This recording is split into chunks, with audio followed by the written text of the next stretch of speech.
ఇకపై తెలంగాణలో స్కూల్ అంటే 10వ తరగతి వరకు కాదా? ఇంటర్మీడియట్ కూడా స్కూల్లోనే ఉండనుందా? 10+2 కాకుండా స్కూల్ 12th క్లాస్ వరకు ఉండబోతుందా? ప్రభుత్వం ఏమంటుంది? డ్రాప్ అవుట్లను తగ్గించేందుకు, స్కూలింగ్ స్థాయిని పెంచేందుకు ఇకపై స్కూల్స్లో 12th వరకు బోధించాలని ప్రభుత్వం భావిస్తోంది. 10వ తరగతితో పోల్చితే ఇంటర్లో పాస్ పర్సంటేజ్ తగ్గుతుందనే విషయం మనకు తెలుస్తుందే కదా. అయితే ఇకపై ప్రతి విద్యార్థి ఖచ్చితంగా ఇంటర్ పూర్తి చేయాలి. ఆ దిశగా తెలంగాణ ప్రభుత్వం ఓ కీలక నిర్ణయం తీసుకుంటోంది. ఇంటర్మీడియట్ స్థాయిలో విద్యార్థుల సంఖ్య క్రమంగా తగ్గిపోతుండడంపై తెలంగాణ ముఖ్యమంత్రి రేవంత్ రెడ్డి తీవ్రంగా స్పందించారు.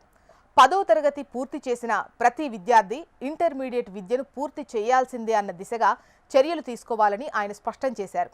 విద్యాశాఖ సమీక్షలో విద్యాశాఖ ఉన్నతాధికారులకు ఈ విషయాన్ని ప్రస్తావిస్తూ ఈ తగ్గుదలకు గల కారణాలను గుర్తించి తగిన పరిష్కారాలు వేగంగా అమలు చేయాలని, విద్యార్థుల డ్రాపౌట్ రేటు తగ్గించే చర్యల్లో భాగంగా ఇతర రాష్ట్రాల్లో అమలులో ఉన్నటువంటి ఈ విద్యా విధానాలను అధ్యయనం చేయాలని సీఎం సూచించారు.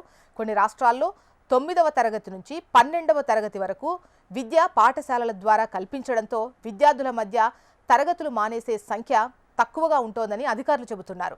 స్కూల్ విద్యను 12వ తరగతి వరకు కలిపే అవకాశంపై అధ్యయనం చేసి రిపోర్టు తయారు చేయాలని సీఎం ఆదేశించారు. దీని ద్వారా పాఠశాల స్థాయి నుంచే ఇంటర్ విద్యకు మార్గం సుగమమవుతుందని భావిస్తున్నారు. విద్యార్థుల భవిష్యత్తును తీర్చిదిద్దే ఇంటర్ స్థాయిని మరింత బలోపేతం చేయాలంటే ప్రత్యేకమైన సూచనలు అవసరమని సీఎం అభిప్రాయపడ్డారు. ఇందుకోసం విద్యా కమిషన్తో పాటు రంగంలోని ప్రముఖ ఎన్జీఓలు, పౌర సమాజ ప్రతినిధుల సూచనలు తీసుకోవాలని అధికారులకు సూచించారు. ఇంటర్మీడియట్ విద్యా వ్యవస్థను మెరుగుపరిచేందుకు రాష్ట్ర అసెంబ్లీలో చర్చ నిర్వహిస్తామని సీఎం అన్నారు. ఈ సందర్భంగా విద్యార్థుల చేరిక మాత్రమే కాకుండా వారి హాజరుపైన ప్రత్యేక దృష్టి పెట్టాలని అధికారులకు సూచించారు.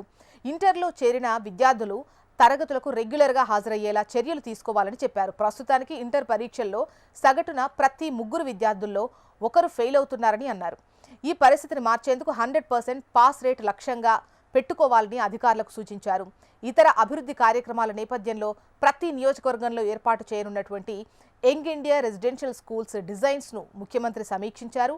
స్కూళ్ల నిర్మాణ పనులను వేగవంతం చేయాలని సూచించారు.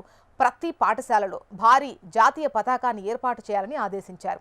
నిర్మాణ కార్యక్రమంపై ప్రతి వారం అప్డేట్ ఇవ్వాలని అన్నారు.